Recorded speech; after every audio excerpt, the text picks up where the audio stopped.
So here you can say story about childhood days. এই গল্পটা আমি পড়বো আপনাদের সামনে, ইংলিশে রিড আউট করব। এবং এই গল্পগুলো পড়ার একটা বেনিফিট আছে, সেটা হচ্ছে আমরা অনেকেই প্যাসেজ পড়ি, রিডিং পড়তে পারি, কিন্তু একটা সেন্টেন্স বা বাক্যের অ্যাকচুয়াল মিনিংটা কি, অ্যাকচুয়াল অর্থ, সেন্স বা থট কি, আমরা এটা বের করতে পারি না। এটা বের করা শিখতে হবে। এটা যদি আপনি না বোঝেন, আমি যে একটা সেন্টেন্স পড়ে তার সাবজেক্ট কোনটা, ভার্ব কোনটা, ভার্বটা দেখে আমি যদি টেন্স আইডেন্টিফাই করতে না পারি যে এই বাক্যটা কোন টেন্সে লেখা আছে, বা কোথায় ফ্রেজের ব্যবহার, কোথায় ক্লজের ব্যবহার, কোন ওয়ার্ড কোন পার্ট অফ স্পিচ হিসাবে বসছে, এগুলো বুঝতে না পারলে একটা সেন্টেন্স বা বাক্যের অ্যাকচুয়াল মিনিং বের করা যায় না। আর এটা করতে না পারলে ইংলিশে প্রফেশনাল হওয়া যায় না। এই প্যাসেজ রিডিং এর অনেক গুরুত্ব আছে। এখান থেকে রিডিং স্পিড ডেভেলপ করা যায়, প্রোনাউন্সিয়েশন ক্লিয়ার করা যায়, নতুন ভোকাবুলারি ডেভেলপমেন্ট পাওয়া যায়, অ্যাজ ওয়েল অ্যাজ এই জায়গাটা থেকে আপনি ওভারঅল ইংলিশ ল্যাঙ্গুয়েজ সম্পর্কে একটা কনসেপ্ট বা আইডিয়া জেনারেট করতে পারবেন, যেটা দরকার। আমি সবসময় ফোকাস করি প্র্যাকটিক্যাল লার্নিং এর উপর, কারণ আমাদের দেশে ইংলিশ ল্যাঙ্গুয়েজ যেভাবে শেখানো হয়, আমরা রুলস স্ট্রাকচারের উপর ডিপেন্ডেন্ট বা ডিপেন্ড করে থাকি। কিন্তু আমি চেষ্টা করি সেই জায়গাটা থেকে বেরিয়ে এসে রুলস স্ট্রাকচারকে ডিপেন্ড না করে আমরা যেটা করব সেটা হচ্ছে সেই রুলস এবং স্ট্রাকচারের প্র্যাকটিক্যাল অ্যাপ্লাইটা শিখবো। আমি এইগুলো প্র্যাকটিসের মাধ্যমে সেই অ্যাপ্লাইটা কিন্তু আমি করে থাকি। একটু দেখেন, এগুলো আমি আজকে পড়তেছি, আপনাদের এটা করতে হবে। এটা আমি করব না, এটা আপনাদের দিয়ে আমি করাবো। তো দেখেন, a story about childhood days. Suman is sitting at the bank of the Sandhya river. Suman Sandhya নদীর তীরে বসে আছে। আমার এই is sitting present continuous tense এটা। It was a beautiful afternoon. আমরা অনেকে ওয়াজ ওয়ার থাকলেই মনে করি যে মনে হয় পাস্ট কন্টিনিউয়াস, বাট না, এটা পাস্ট ইনডিফিনিট। এই ওয়াজটাই মেইন ভার্ব, এই ছাড়া এখানে আর কোনো ভার্ব নেই। The soft light of the afternoon sun made a charming scene. The soft light, এই বিষয়গুলো আমরা বুঝি না। আমরা অনেকেই মনে করি একটা সেন্টেন্স বা বাক্যের শুরুর ওয়ার্ডটাই সাবজেক্ট, বাট একটা সাবজেক্ট একটা ওয়ার্ডেই হবে, বিষয়টা এরকম না। একটা বাক্যের সাবজেক্ট একটা বাক্যের সাবজেক্ট দুইটা তিনটা চারটা ওয়ার্ডেও হতে পারে। যেমন এই বাক্যে, আমার একটা বাক্যের স্ট্রাকচার কি বলেন তো? আমি আগে থেকে আপনাদেরকে বলেছি বা দেখিয়েছি যে ইংলিশে এই জায়গাটা একটু বোঝেন। যে কোনো একটা সেন্টেন্স বা বাক্য তৈরি করতে গেলে first of all we need a subject, একটা সাবজেক্টের প্রয়োজন। দেন আমাদের ভার্ব থাকে, দেন আমাদের এক্সটেনশন থাকে। এই এক্সটেনশনের জায়গাটাতে অবজেক্ট, কমপ্লিমেন্ট বা অ্যাডভার্বিয়াল বসে। তো আমি আপনাদের এর আগের ক্লাসগুলোতে দেখিয়েছিলাম যে, বা প্রথম দিকে কয়েকটা ক্লাসে আমি দেখিয়েছিলাম how can we make long English sentences from short sentence, কিভাবে আমরা ইংলিশে বড় বাক্যগুলো তৈরি করতে পারি ছোট বাক্য থেকে। এবং ওই জায়গাটাতে আমি আপনাদেরকে বলেছিলাম, আপনাদের কারো মনে আছে কিনা, সেটা হচ্ছে অ্যাডভার্বের ব্যবহার করে, অর্থাৎ ভার্বকে ডাবল ইউএস ওয়ার্ড দ্বারা কোশ্চেন করে একটা সেন্টেন্স বা বাক্যের ভিতরে এক্সট্রা ইনফরমেশন নিয়ে আসা যায়। একটা সেন্টেন্স বা বাক্যকে অনেক বড় করা যায়, লং করা যায়। তো ওই যে বড় করার কথা বলছিলাম, সেটা কিন্তু মূলত এই এক্সটেনশনের এই জায়গাগুলোতে বড় হতো। কিন্তু একটা বাক্যের শুরুর জায়গাটা বড় হয় কিভাবে, সাবজেক্টের জায়গাটা বড় হয় কিভাবে জানেন? এটাও বড় করা যায়। কিভাবে জানেন? মডিফায়ারের মাধ্যমে। মডিফায়ার কাকে বলে? মনে করেন আমি এরকম একটা বাক্য বললাম, রহিম ইজ আ ব্রিলিয়ান্ট স্টুডেন্ট। অর্থাৎ রহিম হচ্ছে একজন মেধাবী ছাত্র। এই যে বাক্যটা আমি লিখলাম, এই বাক্যে আমি যদি কথাটাকে এইভাবে বলি, আ পুয়ার বয়, অর্থাৎ একটা গরিব ছেলে। এবার আমি লিখলাম এখানে রহিম। এবার বললাম যে ইজ আ ব্রিলিয়ান্ট স্টুডেন্ট। আবার এই বাক্যটা আমি যদি এইভাবে লিখি, দেখেন, a poor boy Rahim from village. এবার আমি বললাম যে ইজ আ ব্রিলিয়ান্ট স্টুডেন্ট। এই যে তিনটা বাক্য লিখলাম, একটু ফোকাস করবেন। এই তিনটা বাক্যে আমার প্রথম বাক্যে রহিম শব্দটা সাবজেক্ট, পরের বাক্যে এ পুয়ার বয় রহিম, এই চারটা ওয়ার্ডই আমার সাবজেক্টের অংশ কিন্তু।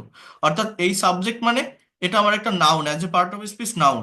আর এই পরের বাক্যে এই চারটা ওয়ার্ড মিলে এটাকে বলা হয় নাউন ফ্রেজ। Noun phrase. এখানে হেড ওয়ার্ডটা হচ্ছে রহিম, মেইন ওয়ার্ড কোনটা? এই রহিম। এই রহিমকে প্রি মডিফাই করছে এই তিনটা ওয়ার্ড, এ, পুয়ার এবং বয়। এই তিনটা ওয়ার্ডই as a part of speech adjective. বয়টাও অ্যাজেক্টিভ, পুয়ারও অ্যাজেক্টিভ, এও অ্যাজেক্টিভ। কাকে মডিফাই করছে? রহিমকে। অর্থাৎ প্রি মডিফাই করতেছে নাউনকে কোন ওয়ার্ডগুলো? এই ওয়ার্ডগুলো কি দিয়ে? অ্যাজেক্টিভ দিয়ে। তাহলে এই 4টা ওয়ার্ডে একটা সাবজেক্ট হচ্ছে। আবার এ পোর বয় রহিম ফ্রম ভিলেজ, এইখানে এই 6টা ওয়ার্ড মিলেই কিন্তু আমার এই সাবজেক্টের অংশ। একটা বাক্যের স্ট্রাকচার কি? Subject verb object. তো এখানে সাবজেক্ট হচ্ছে এতটুকু, এ পোর বয় রহিম ফ্রম ভিলেজ, ভার্ব হচ্ছে ইজ, এরপর এক্সটেনশন হচ্ছে আ ব্রিলিয়ান্ট স্টুডেন্ট। তাহলে এই 3 নম্বর বাক্যে আমার 6টা ওয়ার্ড মিলে সাবজেক্ট হচ্ছে। এইটা কিভাবে হচ্ছে? দেখেন, এখানে একটা হেড ওয়ার্ড থাকে, মেইন ওয়ার্ড থাকে, সেটা হচ্ছে এই রহিম। এই রহিমকে প্রি মডিফাই করছে a poor boy, pre modifier of adjective. আর পোস্ট মডিফাই করা হচ্ছে ফ্রম ভিলেজ দিয়ে, এটাকে পোস্ট মডিফায়ার বলে। কি দিয়ে? প্রেপোজিশন দিয়ে। ফ্রম শব্দটা কি? একটা প্রেপোজিশন না? তো প্রেপোজিশন দিয়ে পোস্ট মডিফাই হচ্ছে, আর অ্যাডজেক্টিভ দিয়ে প্রি মডিফাই হচ্ছে। কাকে? এই নাউনটাকে, রহিমটাকে। একসঙ্গে এই সবগুলো শব্দ মিলেই হচ্ছে একটা নাউন ফ্রেজ। মানে এই যে জায়গাটা, এটা সাবজেক্টের জায়গা। সাবজেক্টে কি বসে একটা বাক্যে? সাবজেক্টে নাউন বা প্রোনাউন বসে। তাহলে এই সবগুলো ওয়ার্ড মূলত কার জায়গা দখল করছে? নাউনের জায়গা। এই জন্য এটাকে বলা হয় নাউন ফ্রেজ। অর্থাৎ একটা ওয়ার্ডেই যে সাবজেক্ট হবে এরকম না, আমার কম্পাউন্ড সাবজেক্ট বা ফ্রেজাল সাবজেক্ট, অর্থাৎ এই যে নাউন ফ্রেজ, এইগুলো আমার হতে পারে। একটা সেন্টেন্সের সাবজেক্ট অনেক বড় হতে পারে। এটা আমরা অনেকেই বুঝি না। আমরা অনেকেই মনে করি I, we, you, he, she, Rahim, Karim, এটাই জাস্ট সাবজেক্ট এবং এর পরেই ভার্ব বসে। এই জন্য এই বাক্যগুলো দেখলে অনেকে ভুল করে। এই যে the soft light of the afternoon sun made a charming scene, অনেকে খুঁজে পায় না যে ভার্ব কই। ভার্ব তো আমাদের সাবজেক্টের পরে থাকে, তো এখানে তো আমি ভার্ব পাচ্ছি না। এখানে ভার্ব হচ্ছে এই মেড, এইখানে এসে। অর্থাৎ এই যে বাক্যটা, এই বাক্যটায়, এই বাক্যে এই যে লাইট যে শব্দটা, এই লাইটটা হচ্ছে মূলত হেড ওয়ার্ড বা মেইন ওয়ার্ড। এই লাইটকে মডিফাই করেছে দা সফট, এটা হচ্ছে প্রি মডিফায়ার অফ অ্যাজেক্টিভ। আর পোস্ট মডিফাই করছে অফ দ্য আফটারনুন সান, এটা হচ্ছে পোস্ট মডিফায়ার অফ অ্যাজেক্টিভ। এই প্রেপোজিশন, প্রেপোজিশন দিয়ে এটাকে পোস্ট মডিফাই করা হচ্ছে। দেন মেইড, সাবজেক্টের পরে মেইন ভার্বের পাস্ট ফর্ম, দেন এক্সটেনশন। মানে কি তৈরি করেছিল? একটা মনোরম দৃশ্য, চার্মিং সিন। তো এটা একটা অবজেক্ট। তাহলে এটা পাস্ট ইনডিফিনিট টেন্সের একটা সেন্টেন্স, মেকের পাস্ট ফর্ম মেড। তো এই বিষয়গুলো আমাদের বুঝতে হয়, এই বিষয়গুলো আমাদের অ্যানালাইসিস করতে হয়, ভালোভাবে নেওয়ার চেষ্টা করতে হয়। আমার কথাগুলো কি কেউ বুঝতে পারছেন আমি এখানে কি বললাম? আমি আপনাদের আগে একটা ক্লাসে দেখিয়েছিলাম যে আমরা একটা বাক্যকে বড় করতে পারি কিভাবে? এই অ্যাডভার্বের ব্যবহার করে। বাট সেই বড়টা কোথায় করেছিলাম? ভার্বের পরের এই জায়গাটা, তাই না? এক্সটেনশনের জায়গাটা বড় করেছিলাম। বাট আজকে কোনটার কথা বললাম? আমার যে শুরুর যে জায়গাটা, যে সাবজেক্ট, এই সাবজেক্টও বড় হয়। বুঝতে পারছেন কি বললাম? মানে একটা হেডওয়ার্ড থাকে, সেই হেডওয়ার্ডকে অন্যান্য ওয়ার্ড মডিফাই করে।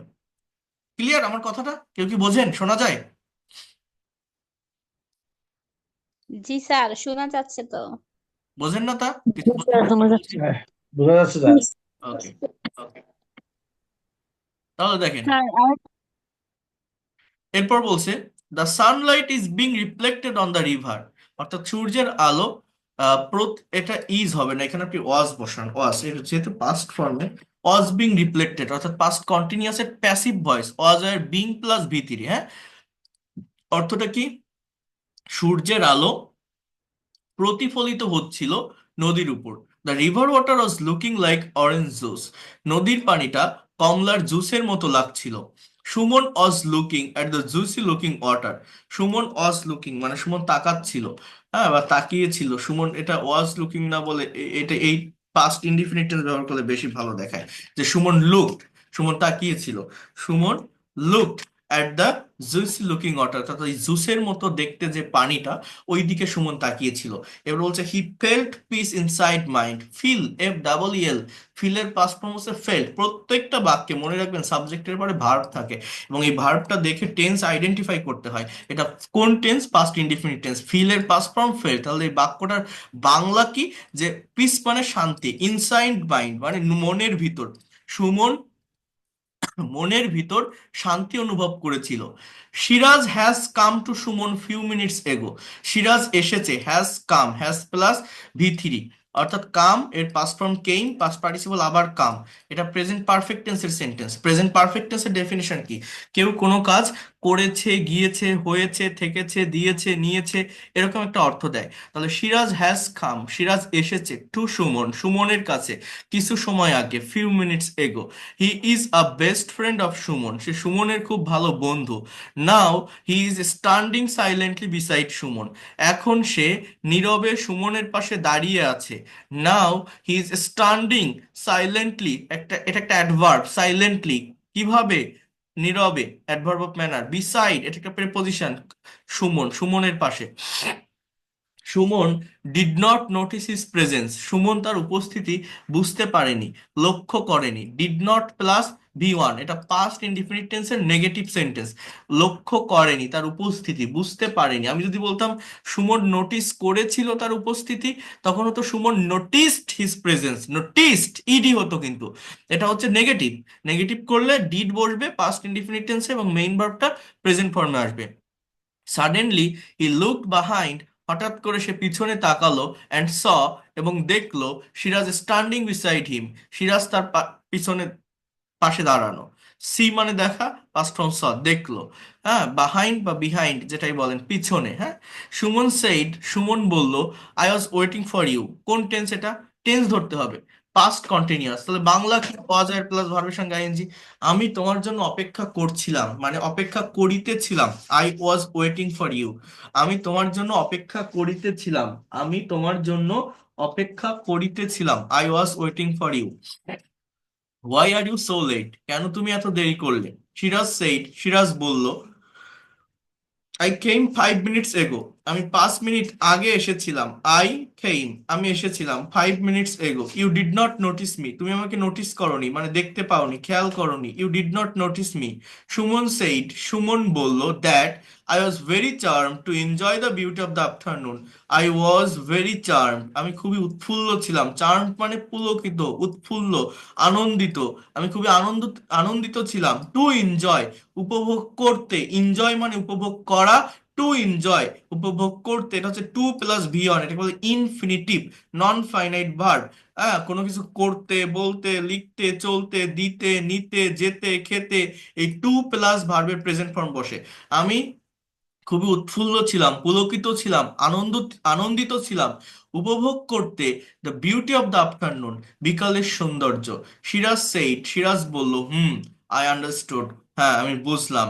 I was also enjoying the beauty of the afternoon, আমিও বিকালের সৌন্দর্যটা উপভোগ করিতেছিলাম বা করছিলাম। আই ওয়াজ অলসো এনজয়িং, আমি উপভোগ করতেছিলাম, দ্য বিউটি, সৌন্দর্য, কিসের? অফ দ্য আফটারনুন, বিকালের। That's why I didn't call you, এ কারণে আমি তোমাকে কল করিনি, এ কারণে আমি তোমাকে ডাকিনি। তাহলে আমি যদি বলতাম আমি তোমাকে ডেকেছিলাম বা কল করেছিলাম, তখন ইংলিশটা কি হতো? I called you, I called you. কিন্তু এখানে কি বলছে?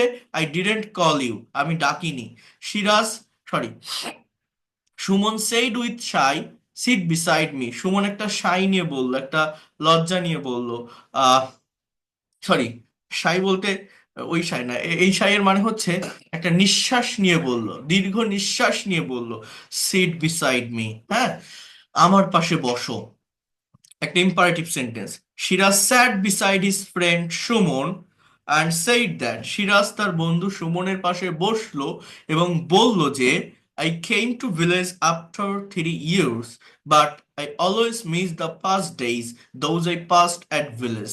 বলছে যে, Shiraz sat beside his friend Shumon and said that, এবং বলল যে, I came to village after 3 years, আমি 3 বছর পর গ্রামে এসেছিলাম, but I always miss the past days, কিন্তু আমি সর্বদা অতীতের দিনগুলোকে মিস করি। Those I passed at village, যেগুলো আমি গ্রামে পার করেছিলাম, যেগুলো আমি গ্রামে অতিক্রম করেছিলাম। সুমন সেইড নাথিং, সুমন কিছু বলল না। The orange coloured light of the afternoon sun, এটা হচ্ছে ওই যে স্ট্রাকচারটা দেখালাম আপনাদের, যেমন এখানে লাইটটা হচ্ছে হেড ওয়ার্ড বা মেইন ওয়ার্ড, এটাকে প্রি মডিফাই করছে দা অরেঞ্জ কালার, এই ওয়ার্ড গুলো, আর পোস্ট মডিফাই করছে অফ দ্য আফটারনুন সান। অর্থাৎ এতটুকু সব ধরেই হচ্ছে সাবজেক্টের অংশ। হ্যাঁ, বাংলা কি তাহলে? যে বিকালের সূর্যের কমলা রঙের আলো, এটা আমার মেইন ওয়ার্ড, হেড ওয়ার্ড। বিকালের সূর্যের কমলা রঙের আলো reminded his memories with the Sandhya river. অর্থাৎ রিমাইন্ড, রিমেম্বার মানে স্মরণ করা, রিমাইন্ড মানে স্মরণ করানো, রিমেম্বারের পজিটিভ মুড হচ্ছে রিমাইন্ড, অর্থাৎ স্মরণ করিয়ে দিয়েছিল তার স্মৃতিকে সন্ধ্যা নদীর সাথে, স্মরণ করিয়ে দিয়েছিল তার স্মৃতিকে সন্ধ্যা নদীর সাথে। সিরাজ সেইড, সিরাজ বলল, after how many days did you come to village, কতদিন পর তুমি গ্রামে এসেছিলে? After how many days did you come, বলছে 10 years। I never thought there would be a meeting with you again. আমি কখনো ভাবিনি যে তোমার সাথে আবার আমার দেখা হবে, আবার মিটিং হবে। আফটার কামিং টু ভিলেজ, গ্রামে আসার পর, আই হার্ড, আমি শুনলাম, ইউ কেম টু ভিলেজ, তুমি গ্রামে এসেছিলে। I collected your number from your nephew, তোমার যে নিফিউ মানে ভাতিজা ভাইপো বলে না ওই রকম, তোমার নিফিউ এর থেকে আমি তোমার নাম্বার সংগ্রহ করেছিলাম। I collected your number from your nephew. 3 years ago I came to village in winter vacation, 3 বছর আগে আমি গ্রামে এসেছিলাম। আই কেম, কামের পাস্ট ফর্ম কেম, আমি গ্রামে এসেছিলাম শীতের ছুটিতে। Then I asked your number to your nephew, তখন আমি তোমার নাম্বার জিজ্ঞাসা করেছিলাম তোমার এই ভাতিজার কাছে, নেফিউ এর কাছে। That time he did not know your number, সে সময় সে তোমার নাম্বার জানতো না। ডিড নট নো, সে জানতো না। That time he did not know your number, but today after collecting your number, but today after collecting your number, অর্থাৎ তোমার নাম্বার সংগ্রহের পর, আই কল্ড ইউ, দেখছেন কলের পাস্ট ফর্ম কল্ড, তোমার নাম্বার সংগ্রহের পর আমি তোমাকে কল করলাম। Finally we met each other after 5 years, অবশেষে আমরা দেখা করলাম। MEET, মিটের পাস্ট ফর্ম কি মেট, অবশেষে আমরা দেখা করলাম একে অন্যের সাথে 5 বছর পর। Finally we met each other after 5 years, বলছি ইয়েস উই ডিড, হ্যাঁ আমরা করলাম। Siraj said with a smile on his face, Siraj তার মুখে একটা হাসি নিয়ে বলল, ইউ বিকেম ভেরি ফ্যাট, তুমি অনেক মোটা হয়ে গেছো। বিকাম এর past form became. Suman said you too, Suman বলল তুমিও। বলছে do you have in mind the childhood days that we pass together, বলছে তোমার কি শৈশবের দিনগুলো মনে আছে? Do you have, do you have in mind the childhood days, তোমার কি শৈশবের ওই দিনগুলো মনে আছে? দ্যাট উই পাস টুগেদার, যেটা আমরা একসাথে পার করেছিলাম, যেটা আমরা একসাথে অতিক্রম করেছিলাম। বলছে of course I shall never forget those days, আমি কখনোই ওই দিনগুলো ভুলবো না। কি বলছে? Of course I shall never forget those days, আমি কখনোই ওই দিনগুলো ভুলবো না। নাও ডেইজ, এখন, মাই মাইন্ড, আমার মন, always likes to go back to the childhood days, সব সময় ওই শৈশবের দিনগুলোতে ফিরে যেতে চায়। কি বলছে? এখন আমার মন অলওয়েজ লাইকস টু গো, এই লাইকের মানে আমরা জানি পছন্দ করা, কিন্তু লাইকের মানে শুধু পছন্দ করা না, লাইকের মানে কিন্তু চাওয়াও হতে পারে। আমার মন চায়, কি করতে চায়?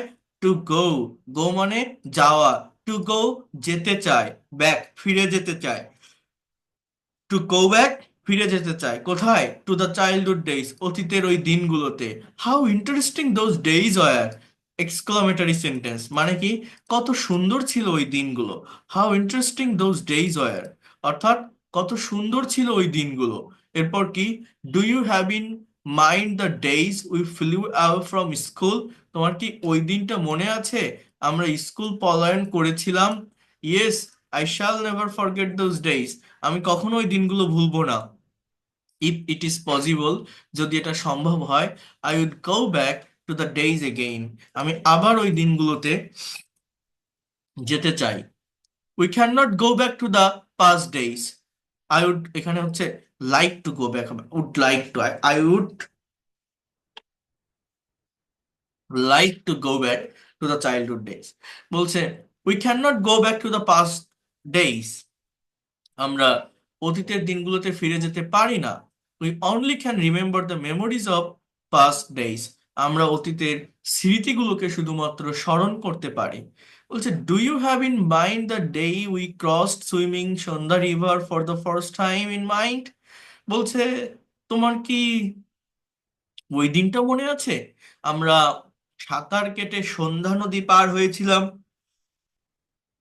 প্রথমবারের মতো, আমরা সাঁতার কেটে সন্ধ্যা নদী পার হয়েছিলাম প্রথমবারের মতো। বলছে yes I still, still I can see the picture of the day, আমি ওই দিনটাকে দেখতে পারছি এখনো পর্যন্ত। While we reached the mid river, যখন আমরা মাঝ নদীতে পৌঁছাইছিলাম। ওয়াইল উই রিচড, যখন আমরা পৌঁছে গিয়েছিলাম, দ্য মিড রিভার মাঝ নদীতে। আই ফেল্ট ভেরি ফ্রাইটেন্ড, আমি খুবই ভয় পেয়েছিলাম। Looking at the bank of the river, এই নদীর তীর দেখে। ব্যাঙ্ক অফ দ্য রিভার মানে কি? নদীর তীর। বলছি yes you like to come back from the mid river, তুমি মাঝ নদী থেকে ফিরে আসতে চেয়েছিলে, বাট আই ওয়াজ ডিটারমাইন্ড, কিন্তু আমি প্রতিজ্ঞাবদ্ধ ছিলাম, টু ক্রস দ্য রিভার, নদীটা ক্রস করতে, অতিক্রম করতে, and finally we cross the river, এবং অবশেষে আমরা নদীটা পার হয়েছিলাম, অতিক্রম করেছিলাম। বলছে, ডু ইউ রিমেম্বার, তোমার মনে আছে, sitting on the sand we wrote our names on the sand with finger, মানে কি জানেন? তোমার কি মনে আছে, sitting on the sand, sand মানে কি বালি, বালুর উপর বসে, উই রোট, রাইটের পাস্ট ফর্ম রোট, আমরা লিখেছিলাম আমাদের নাম, অন দ্য স্যান্ড বালুর উপর, উইথ ফিঙ্গার আঙ্গুল দিয়ে। বলছে, we felt like we কনকোর্ড many things, আমরা এমনটা অনুভব করেছিলাম যে আমরা সবকিছু জিতে নিয়েছি। We felt like we conquered many things. এবার, do you have in mind in return journey, তোমার কি ফিরে আসার জার্নিটা মনে আছে? Do you have in mind in return journey, তোমার কি ফিরে আসার জার্নিটা মনে আছে?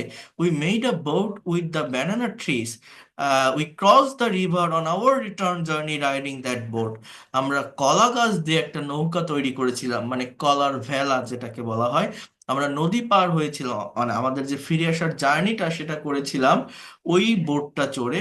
And it was the best journey in my life, এটা ছিল আমার জীবনের সেরা একটা জার্নি। এবার বলছে, I rode many vehicles like bikes, car, but I felt the best joy that day by riding the boat made by banana trees. কিন্তু আমি সেরা আনন্দটা ওই দিন অনুভব করেছিলাম ওই কলা গাছ দিয়ে বানানো নৌকাটা চড়ে। কি বলছে, আই ফেল্ট, আমি অনুভব করেছিলাম, বেস্ট জয়, সেরা আনন্দ ওই দিন, by riding the boat made by banana trees, কলা গাছ দিয়ে বানানো নৌকাটা চড়ে। তো এই হচ্ছে সেন্টেন্স গুলো। এখন এই বাক্যগুলো আমি যেভাবে সেন্টেন্সটা পড়লাম, পড়ে অ্যাকচুয়াল মিনিংটা বের করলাম, টেন্সটা ধরে ধরে আমি অর্থটা করলাম, এই করার হ্যাবিটটা আপনাদেরকে করতে হবে। মানে আমরা অনেকেই প্যাসেজ রিডিং করতে পারি, রিড আউট করতে পারি, পড়তে পারি, বাট অ্যাকচুয়াল অর্থ আমরা বের করতে পারি না, আমরা শুধু রিডিং পড়ে যাই, সেন্স বা থট বুঝি না।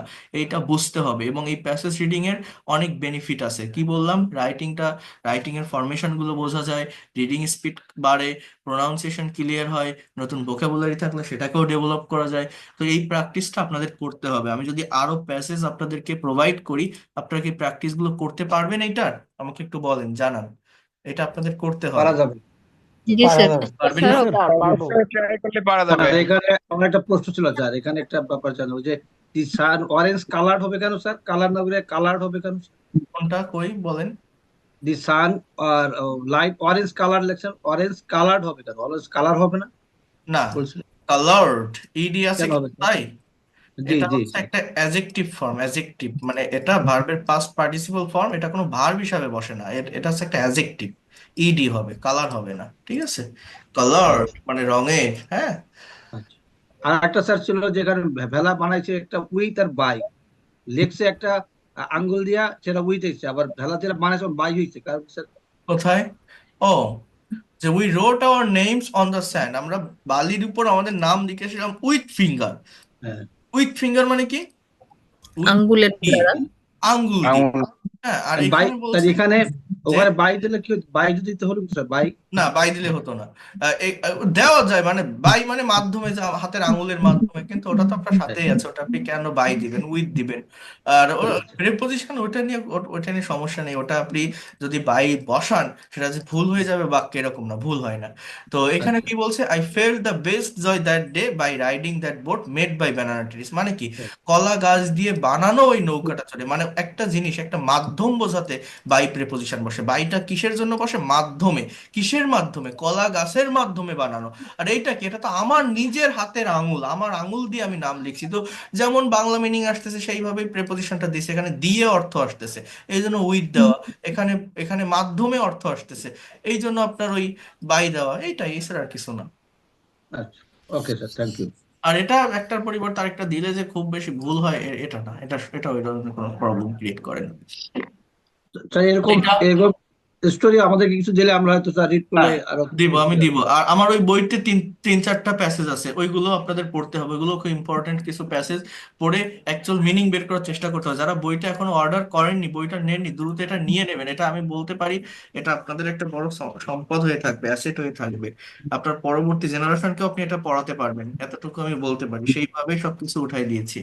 তো এরপরে যে বিষয়গুলো, সেটা হচ্ছে কনভারসেশন প্র্যাকটিস করতে হবে। কনভারসেশনটা আপনি কিভাবে প্র্যাকটিস করবেন? দেখেন, এই জায়গাটা একটু বলছেন, কোথায় ছিল?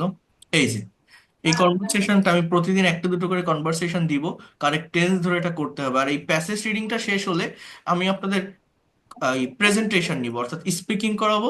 আর স্পিকিং এর সাথে কনভারসেশনটা আমাদের রেগুলার চালাতে হবে কয়েকটা ক্লাস, যাতে করে আপনাদের ফ্লুয়েন্সিটা আমি নিয়ে আসতে পারি। এবং এই ফ্লুয়েন্সিটা আমি নিয়ে আসবো, অর্থাৎ ওই স্পিকিং করানোর যে জায়গাটা, ফ্লুয়েন্সি নিয়ে আসার যে জায়গাটা, ওই পর্যন্ত পৌঁছাতে গেলে, ওই পর্যন্ত আহ যেতে গেলে আপনি সেন্টেন্স পড়ে তার অর্থ বুঝছেন কিনা, ভার্ব ধরতে পারছেন কিনা, টেন্স আইডেন্টিফাই করতে পারছেন কিনা, এইটা আমার একটু দেখতে হবে। আজকে আমি এটা পড়ে দিলাম, কালকে আপনাদের দিয়ে আমি প্যাসেজ পড়াবো। আর তার আগে আমি প্যাসেজ আরো দুই একটা আপনাদেরকে পাঠিয়ে দিব, সেটা আপনারা একটু চর্চা করবেন। ঠিক আছে, প্যাসেজ গুলো চর্চা করতে হবে। তো এখন দেখেন, একটু কনভারসেশনের ভিতরে যদি মুভ করি, এখানে এই দেখেন। ঝুমুর বড়ুয়ার আইডিটা অনেকক্ষণ থেকে ভিডিও ওপেন করা আছে, একটু হুম, বলে দিলে ভালো। কি আছে? ঝুমুর বড়ুয়া আইডি ভিডিও ওপেন করে রাখছে, ওনাকে একটু বলে দিলে হবে। ঝুমুর বড়ুয়া, ঝুমুর বড়ুয়া। ভিডিও ও কোয়ালিটি আচ্ছা, আছে। হ্যাঁ, ঝুমুর বড়ুয়ার ছিল না, স্যার। ওই যে আচ্ছা, আমি চলে গেছি।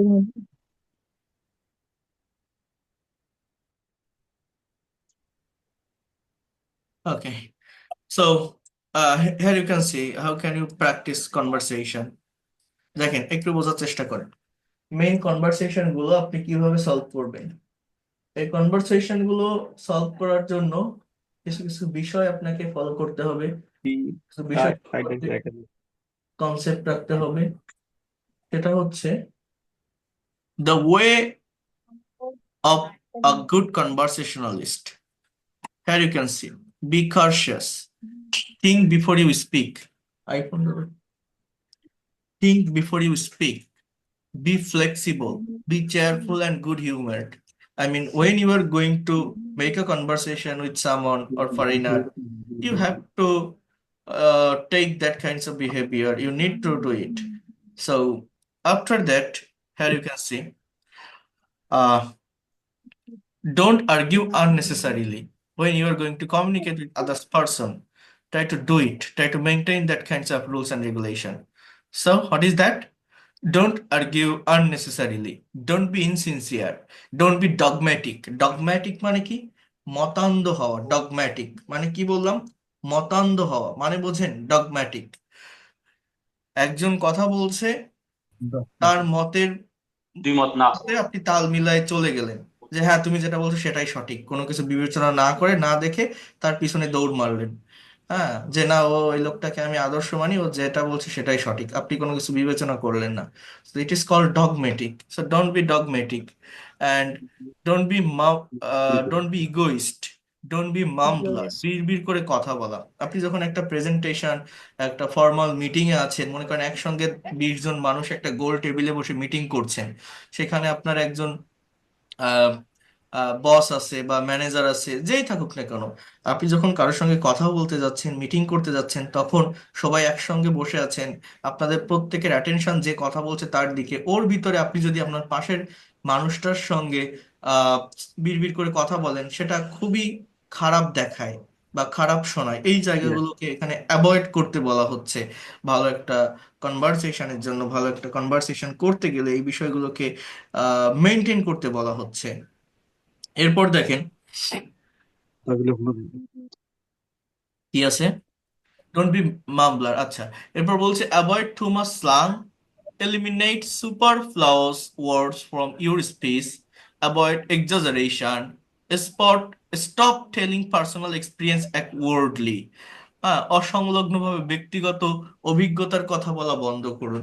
অর্থাৎ অনেকেই আছে এটা বলে না যে আমি এটা করি ওইটা করি, এটা ফলায় ওটা ফলায়, আমার এই আছে ওই আছে। আহ, এই বিষয়গুলোকে একটু অ্যাভয়েড করতে বলা হচ্ছে এই জায়গাটাতে। এরপর যেটাকে মেনটেন করতে হচ্ছে, ইউ ক্যান সি,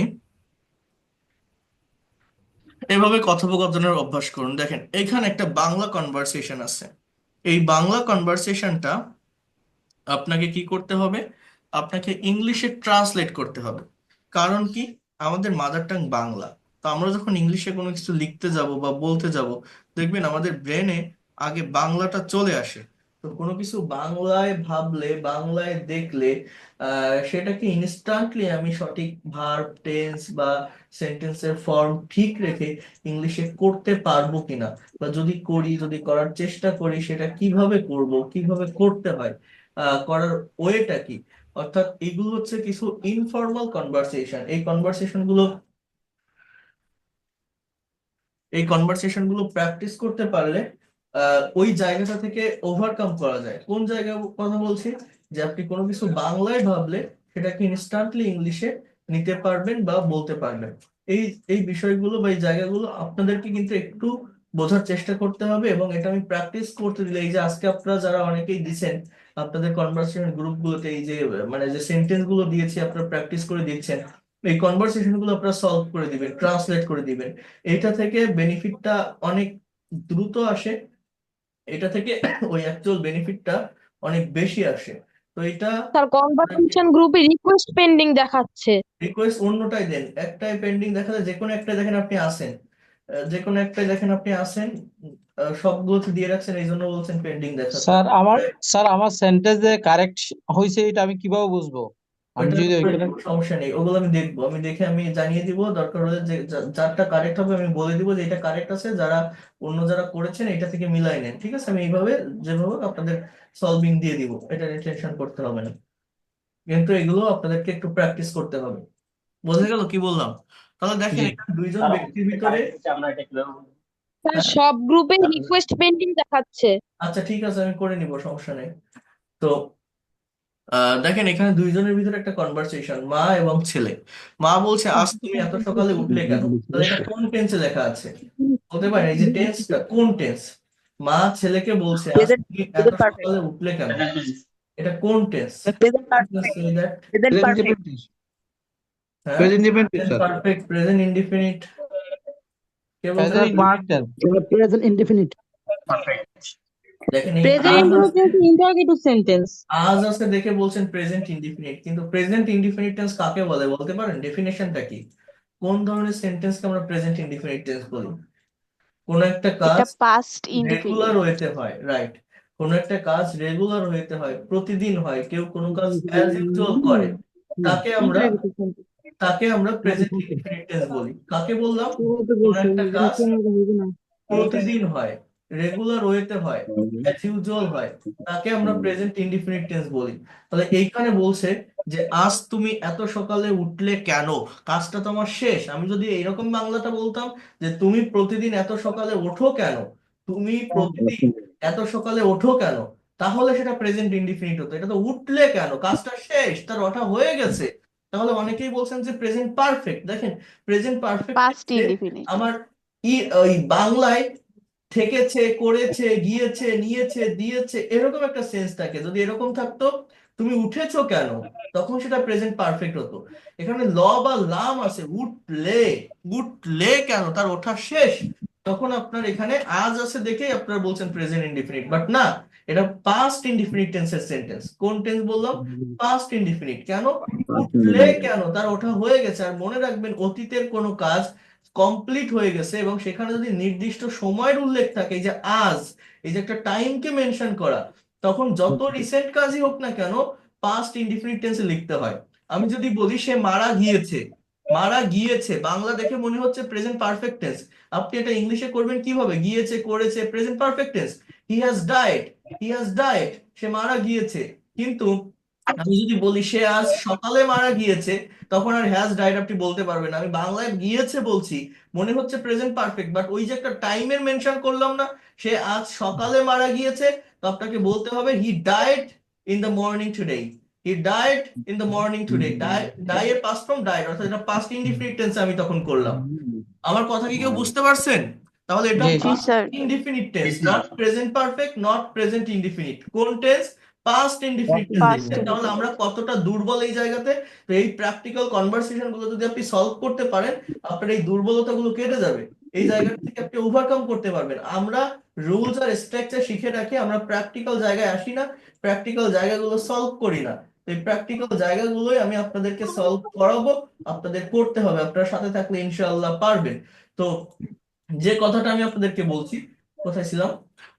এটা ইংলিশে এবার আমাদের কিভাবে করতে হবে। তো এটা যেটা একটা কোশ্চেন, প্রশ্ন তৈরি করতে গেলে আগে WH ওয়ার্ড, তারপরে অক্সিলারি ভার্ব, তারপরে সাবজেক্ট, তারপরে মেইন ভার্ব। তাহলে এখানে আমার কিভাবে হবে? আজ। Why এত সকালে উঠলে কেন? তাহলে ওয়াই, কেন ইংরেজি কি? did you Y. why আপনারা বলেন did you Why did you get rise up up in in the the morning morning? today? কি হবে? Why did You you get up get Why up did you rise up in Early the in the morning morning You today? wake today. up in the morning.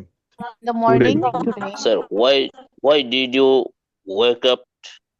Get up. Why did you wake up in the morning? এত সকালে, এটাকে বলতে হয় so early. এত So সকালে, early. So early. Why did you get up so early today? Just এতটুকু বললেই হয়, আর্লি ইন দ্য মর্নিং আর বলা লাগে না। সো আর্লি বললে ওটা ওটা কমপ্লিট হয়ে যায় একদম। যেটাই বাংলায় আছে সেটাই যে ইংলিশ করতে হবে বিষয়টা এরকম না। কারেক্ট সেন্সটা বুঝে, টাইমিংটা বুঝে, অর্থাৎ আমাকে টেন্সটা ঠিক রাখার চেষ্টা করতে হবে। টেন্সটা যদি ঠিক রাখতে পারেন, তাহলে অন্যান্য জায়গাগুলোতে আর ওই ধরনের সমস্যা বা প্রবলেম আপনার ফেস করতে হবে না। Why did you get up আপনার so early? সেন্টেন্স অটোমেটিক্যালি ঠিক হয়ে যাবে, সেন্টেন্স কারেক্ট থাকবে। জাস্ট একটু টেন্সটাকে ধরা শিখতে হবে, টেন্সটাকে আইডেন্টিফাই করা শিখতে হবে, টেন্সকে বোঝা শিখতে হবে। টেন্স যারা বুঝতে পারবে তারা এটা সহজে করতে পারবে। আমি আজকে তোমার একটা জিনিস হয় তোমাকে বসে তো বাড়িতে Why did you rise early in the morning? Why did you get up so early? Sir হ্যাঁ, স্যার টেন্সকে ধরার জন্য যে ফর্মুলাটা দরকার এই জিনিসটা আমাদেরকে মানে দিলে আলাদাভাবে ভালো হয় না? হ্যাঁ দিব তো। তো আপনার তো কতবার বললাম, এগুলো হচ্ছে কিভাবে আপনি করবেন। আপনি টেন্সের উপর অনেকগুলো ক্লাস নিতে, আমি পরপর রেকর্ড গুলো দিয়ে আগে ওই রেকর্ড গুলো একটু বারবার দেখেন, তাহলে আপনি বুঝতে পারবেন। ওগুলো একটু বারবার দেখার চেষ্টা করেন, দেখেন। তাহলে আমি লিখে দিই একটু। এটা আপনারা করবেন, আপনাদের করতে হবে। এটা আমি করলে কোনো লাভ হবে না। আমি করলে আপনারা বুঝতে পারছেন, এখন আপনারা মনে হচ্ছে যে সহজ, আমি পারবো, বাট নিজে করতে যান দেখবেন প্রবলেম ফেস করবেন। সেই জন্য বলছি আপনাদেরকে আমি টাইম দিব, আপনাদের করতে হবে। Why did you get up so So early early in the morning. So in the early morning? today. হ্যাঁ, মর্নিং বলেন, সমস্যা নেই, বাট আমি বলছি এই মর্নিংটা না বললেও So সমস্যা early নাই। today. Why did you get up so early in the morning today? তুমি আজ এত তো কইতে পারছে না সবাই কইরা প্রেজেন্ট ইনডিফিনিট টেন্স। আমি কইছি যে শোনা কইছে পাস্ট ইনডিফিনিট টেন্স, হ্যাঁ হ্যাঁ, যে পরে কইছি বলতেছে পাস্ট ইনডিফিনিট ভালো হয়েছে, ধন্যবাদ।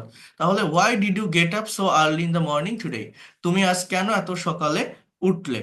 এবার দেখেন, তাহলে আমার যদি এটা প্রেজেন্ট ইনডিফিনিট হতো, বাংলাটা এরকম থাকতো যে তুমি এত সকালে ওঠো কেন। ওঠো কেন মানে প্রতিদিন যে কাজটা করা হয় সেইটাকে প্রেজেন্ট ইনডিফিনিট বলে। এ তো হয়ে গেছে কাজ। আর যদি এরকম থাকতো তুমি উঠেছো কেন, তখন প্রেজেন্ট পারফেক্ট হতো। Why have you got up, have you gotten up, got up, এরকম যে কোনো একটা বলা যেতে পারতো সো আর্লি।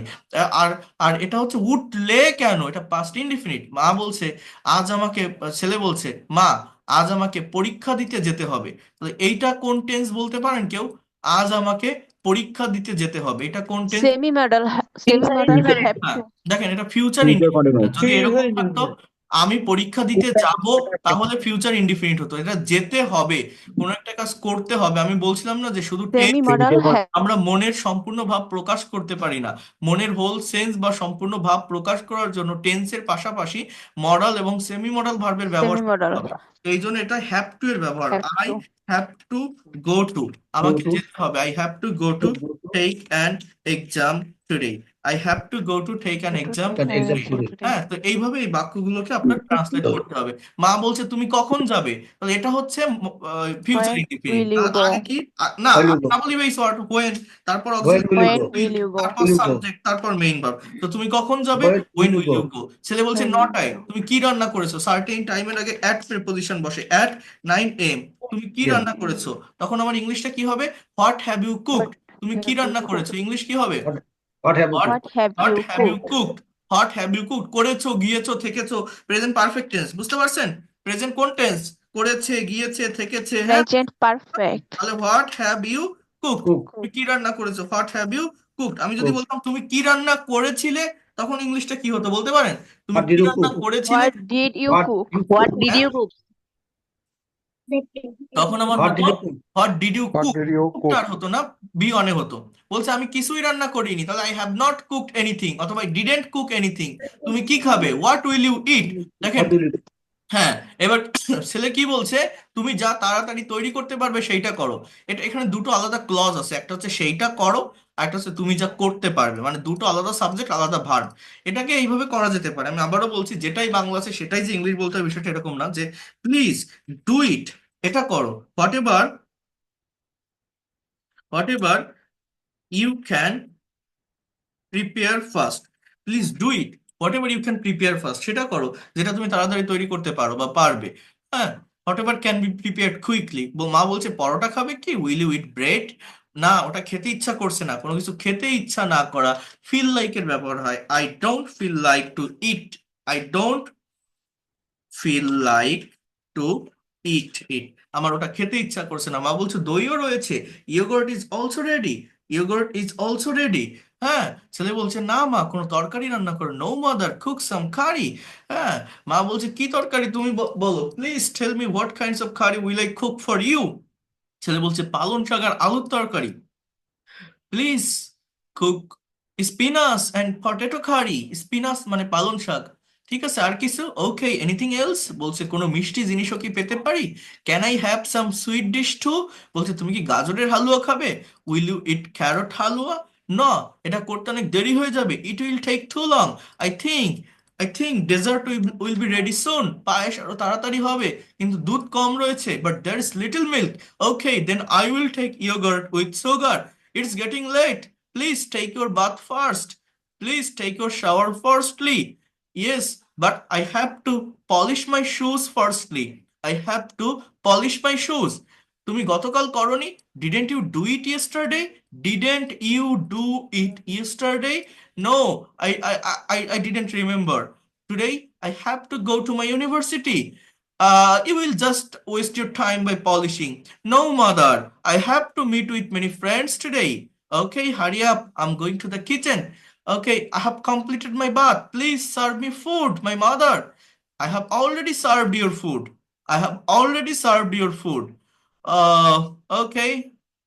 সো এটা তো শেষ আর কি, আমার ভালো মজা যাচ্ছে মা। তো এই যে দেখেন, বাংলা দেখে আমি ইংলিশে বললাম, এই বলাটা আপনাদের করতে হবে, এটা আপনাদের পারতে হবে, এটা আপনাদেরকে প্র্যাকটিস করতে হবে, শিখতে হবে। আমি নেক্সট ক্লাসগুলো থেকে এই বিষয়গুলোকে আরো ভালোভাবে বুঝাই দিব, ভালোভাবে ডেভেলপ করে দিব, দিলে আপনাদের এই প্র্যাকটিসটা একটু করতে হবে। আমি এই কনভারসেশনটা আপনাদের এখনই পাঠিয়ে দিচ্ছি, আপনারা নিজেরা একটু এটা এখন করার চেষ্টা করবেন। কারণ দেখেন, এই যে আমি বললাম না, আমি পড়ছি, আমি বলতেছি, আমি বলে চলে গেছি, আমি বললেই আপনারা এটা বুঝতে পারছেন, ভাবতেছেন কত সহজ। বাট নিজে একবার করেন, কোনো উত্তর দেখা ছাড়া একবার করতে যান, দেখবেন অনেক চিন্তা মাথায় চলে আসবে। মনে হবে এটা কোন টেন্স, এই টেন্স না ওই টেন্স, ওই টেন্স না সেই টেন্স, এরকম ধরনের একটা চিন্তা ভাবনা আপনার ব্রেনে চলে আসবে। এবং এই চিন্তা ভাবনাটা নিয়ে আসতে হবে, তাহলেই দিন শেষে আপনি গেইন করতে পারবেন, দিন শেষে আপনি ল্যাঙ্গুয়েজটাকে ডেভেলপ করতে পারবেন, দিন শেষে আপনি ফ্লুয়েন্ট অ্যান্ড এক্সপার্ট হতে পারবেন এই জায়গাটাতে।